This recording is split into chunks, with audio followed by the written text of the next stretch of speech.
Hi everyone, my name is Liz Alderete and this is my second year as a graduate assistant. Some of you may be wondering when you see me around campus, in the chapel, in the cafeteria, are you a student here? Is this your senior year? Or wait, what do you do here? Let me explain. I've been asked that many times before. So I'm a student here in the graduate program. I'm getting my master's in leadership at SDC, and I work part-time in the student life department alongside the resident life director and the campus life manager, including this Alpha program.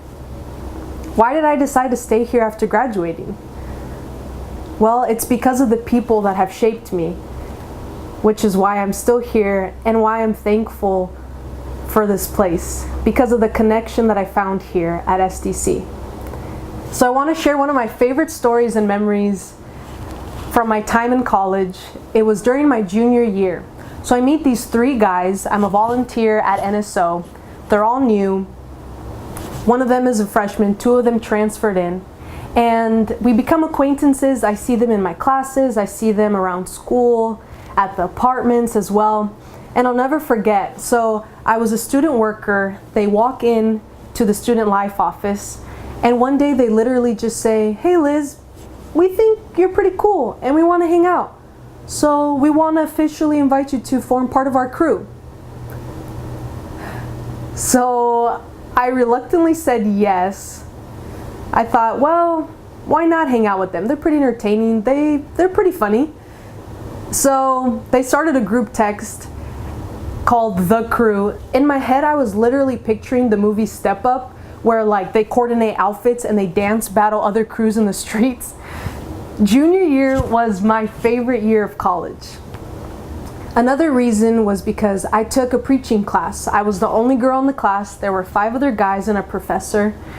And even though I was insecure and I had feelings of inadequacy and just being so fearful and so nervous every time I would have to preach in front of them, they were so supportive and so encouraging.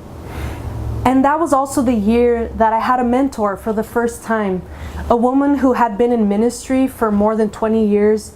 She had traveled all over the world, lived in different countries and continents as a missionary with her family. These are all different examples of the people who shaped me while I was here at SDC. For some of us, when we think of the people that have shaped us, we have a lot of sweet memories. Like back when I was in middle school, my favorite day of the week was Mondays. I know, that's crazy, right? Well, let me explain. The reason why it was my favorite day of the week was because every Monday afternoon after school, my mom would drop me off at my cousin's house. And he was more than a cousin to me. He was like my big brother and a mentor. He taught me music lessons. He taught me how to play guitar and piano.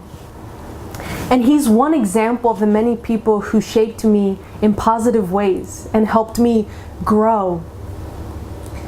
But for some of us, when we think of the people who have shaped us, sometimes those are bitter memories. Some people have shaped us positively and some people have shaped us negatively. Sometimes when we think of those people and reflect on our past during our childhood or our teenage years, when we were adolescents, we think about and we feel those emotions of maybe loss or sadness or feelings of abandonment or rejection. So I want to share with you one of my favorite quotes from a book called Bittersweet, written by Shauna Niequist. She writes, "The idea of bittersweet is changing the way I live, unraveling and reweaving the way I understand life. Bittersweet is the idea that in all things there is both something broken and something beautiful, that there is a silver of lightness on even the darkest of nights, a shadow of hope in every heartbreak, and that rejoicing is no less rich when it contains a splinter of sadness. Bittersweet is the practice of believing that we really do need both the bitter and the sweet, that a life of nothing but sweetness rots both your teeth and your soul. Bitter is what makes us strong, what forces us to push through, what helps us earn the lines on our faces and the calluses on our hands." When I think of a life that is bitter and sweet, I also think of the gospel. I think of these similar themes of rejoicing and mourning, life and death. I think of brokenness and restoration in relationships. I think of the relationship that we have with God the Father, and how Jesus, when our sin was bitter, He came to save us and give us a life that is sweet because of His healing and His hope and forgiveness. I know we've all heard the saying, when life gives you lemons, you make lemonade, right? So I want to ask you today, what are those lemons in your life? And what kind of lemonade have you made in the past, or what kind can you make starting today? The lemons in our lives are the trials, but the lemonade is the triumph. It's the victory. One of the people that greatly impacted and shaped my life and my personal story is one of my brothers. He's my big brother and my best friend. And I'll never forget what I felt walking into that hospital room after he attempted suicide. I remember seeing him and feeling just this overwhelming sense of brokenness and grief and sorrow. And I remember seeing him and thinking of that verse in Genesis where it says, "It is not good for man to be alone." And I remember also feeling this strong sense of compassion and empathy. And I'll never forget that I remember thinking to myself, I want the mission for the rest of my life to be all about spreading hope and reminding people that they are not alone. So a year ago, I got this tattoo, which is a semicolon, and in a sentence, it is a sign of continuation. The sentence isn't over, right? You put a period to end a sentence, but a semicolon means it keeps going.